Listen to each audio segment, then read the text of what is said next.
Tinanghali na ako ng gising. Halos umaga na kasi nang makatulog ako dahil sa sobrang pag-isip. Muli ay sa kabilang kwarto natulog si Elena upang bantayan ang nanay niyang may sakit. Nang tinungo ko ang terrace ay nandoon na si Elena at ang kanyang nanay. Gising na sila. Ang sarap ng tulog mo, iho. Abay, halos alas 9 na. Wika ng nanay ni Elena. Malayo-layo rin po kasi ang nilakad ko kahapon. Malapit na nga daw po ako sa Marlborough Hills ba yan? Yun po ang sabi kahapon nung nakasalubong ko. So, Dad, nakita mo na pala yung Marlborough Hills. Hindi nga eh. Dahil alanganin na ako sa oras, bumalik na ako para mapuntahan ko pa yung mini rice terraces. Sa susunod na labas ko, doon ako pupunta. I see. Dad, may bala ka bang lumabas ngayon? Hindi ako sigurado eh. Bahala na, mamaya. Okay. Hintayin mo ako bago ka umalis. Pupunta lang kami sandali ng inay sa clinic sa bayan. Actually, paalis na kami. Hinihintay ka lang namin na gumising. Maiiwan ka muna namin. Iho, ha? Sige po, ingat po kayo. Dad, bibili nila ako muna ng lutong ulam mamaya para sa tanghalian natin. Ang sabi ni Elena bago sila umalis. Sinamantala ko ang pagkakataong walang ibang tao sa bahay para makapagmuni-muni ng maayos. Ukol sa desisyong gagawin ko.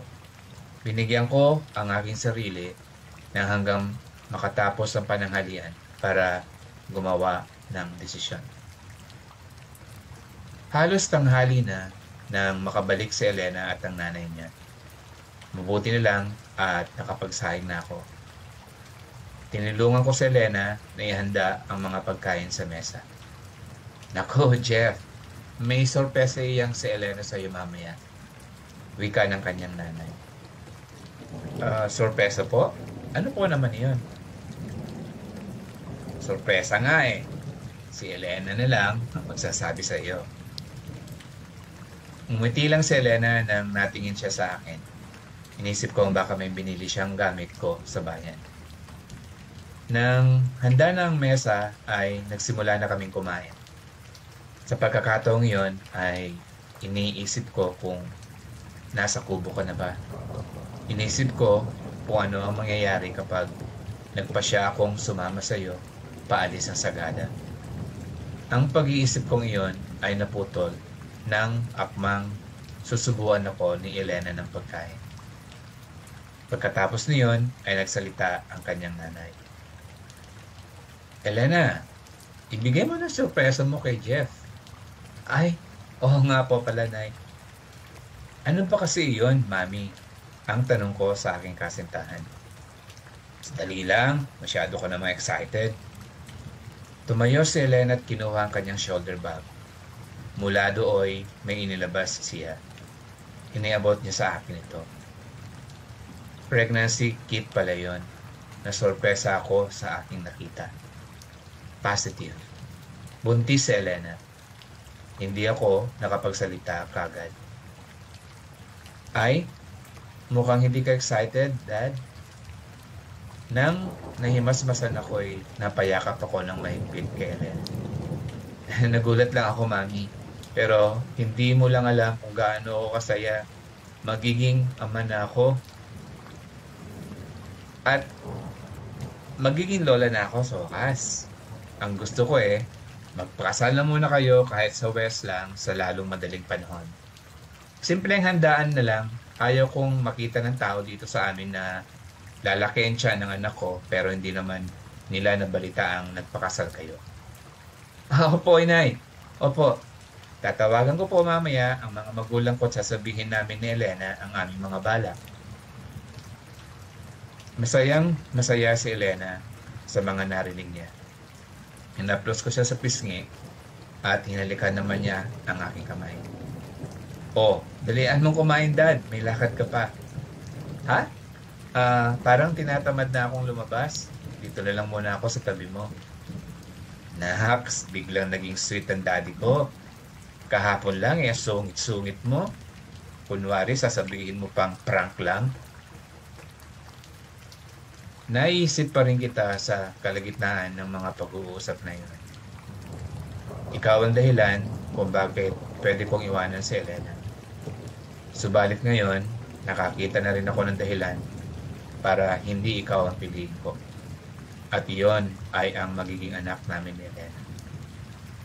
Hindi ko na kailangang mag-isip pa at siguro kapag nalaman mo ang dahilan kung bakit hindi kita sinipot sa tagpuan natin ay maiintindihan mo. Pwede ko sigurong sabihin na dininig ng Panginoon ng aking panalangin. Sabihin na lang natin na nakita ng Panginoon ang mangyayari sa kinabukasan at marahil ay alam niyang masusubo ako sa ganitong pagkakataon. Kaya't kinaloob niyang magdalang tao si Elena upang hindi ko gawin ang katarantaduhang balak ko sanang gawin. Hindi nangangahulugang naniniwala na ako sa tadhana na may gulong ang kapalaran. Dalawa ang regalong bigay sa atin ng Panginoon. Una, ang buhay at ang pangalaway, ang kalayaang gawin ang anumang desisyong gusto natin. Hindi niya pinakikialaman kung ano ang landas na gusto nating tahakin. At batid kong hindi kaparusahang galing sa Kanya ang mga dinaranas nating kalungkutan at kabiguan. Ang mga iyon ay resulta ng mga maling desisyong ginagawa o gagawin natin. Subalit paminsan-minsan ay may pabor na ginagawa ang Panginoon para sa mga taong kinalulugdan niya. Hindi ko sinasabing sa akin siya nalugod, kundi kay Elena. Napakabuting tao ng kasintahan ko. Hindi ko sinasabing hindi ka mabuting tao. Wala akong karapatang husgahan ka dahil ako man ay hindi ka lugod-lugod sa mata ng Panginoon. Ang nakakatakot ay ang karma. Nangangamba ako na baka singilin si Daniel sa mga kawalanghiyang ginawa niya sa iyo. At nangangamba rin ako na baka singilin tayo sa mga kataksilang ginawa natin at sa kawalanghiyang na balak sana natin gawin. Sana lang hindi na sa dahilang hindi naman natin natuloy ang balak natin gawin. Kinagabihan ay ginising kami ng sunod-sunod na busina na sasakyan. Lumabas kami ng kwarto ni Elena. Ganoon din ang kanyang nanay. Sumilip ako sa bintana. Inay, buksan nga po ninyo ang gate. Si Daniel ang tumatawag. Pakibukas mo nga, Jeff, iho, ang gate. Wika ng kanilang nanay. Binuksan ko ang gate. Pinasok ni Daniel ang sasakyan. Dali-dali siyang bumaba at binuksan ang pinto ng kotse sa likuran. Lumabas ka.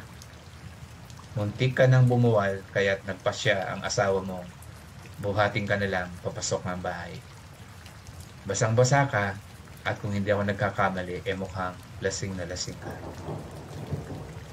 Inihiga ka ni Daniel sa sofa sa salas. Dagling pumasok ang nanay nila sa kwarto. Kumuha ng shorts at t-shirt at pinalitan ng basang-basang damit mo. Tumalikod ako habang magkatulong silang mag-iina na bihisang ka. Bakit ba kasi kayo'y ayaw magsipagdala ng payong? Alam naman ninyong tag-ulan na yon, sabi ng nanay nila. Ano ang nangyari kay Camille, kuya? Ang tanong ni Elena. Kaninang tanghali, umalis siya sa bahay at may pupuntahan lang daw. Dala niya ang kanyang shoulder bag at may bitbit na malaking plastic bag. Teka nga't mahilamusan ko si ate ng maligamgam na tubig, ani Elena. At nagpatuloy sa pagkikwento si Daniel. Nang dumilim kanina at hindi pa siya bumabalik, hinanap ko na siya. May nakapagsabi na bandang alas 13 bumili siya ng gin at beer sa tindahan at parang pumasok daw sa kakahuyan papunta doon sa may mini price terraces doon. Naisip ko na baka nasa kubo siya, kaya pumunta ako doon. Iyon kasi yata ang madalas niyang tinatambayan nitong mga nakaraang araw. At doon ko nga siya nakita. Nakinig lamang ako sa mga usapang iyon. Wala naman akong pwedeng sabihin. Awang-awa ako sa nakita kong kalagayan. Parang gusto kong sisihin ang sarili ko. Papatawad mo sana ako, pero hindi ko pwedeng iwanan si Elena. Hindi ko pwedeng talikuran ang batang nasa sinapupunan niya. Mga damit pala ang laman ng dalang plastic bag nitong si Camille. Tingin ko balak akong iwanan ng asawa ko. Natahimik kaming lahat sandali. Kaya nga Daniel, mag-isip-isip ka sana. Ayusin mo ang pagkikatungo mo kay Camille. Sinabi rin niya sa amin na gusto ko na niyang hiwalayan. Oo nga po, Inay. Nang mapagtanto kong iiwan na pala niya ako, doon ko na-realize na ayaw ko pala siyang mawala sa amin. Pipilitin ko pong isalba ang pagsasama namin. Pipilitin ko na pong magbago, Inay. Pangako po yan. Habang pinupunasan ka ng bimpo na basa ng maligamgam na tubig, ay bigla ka nagmulat ng mga mata. Nagpanama ang ating paningin. Akala ko, mahal mo ako. Hindi pala, pinaasa mo lang ako. Nagulat ako nang sabihin mo yon. Napatingin sa akin si Elena. Takang-taka.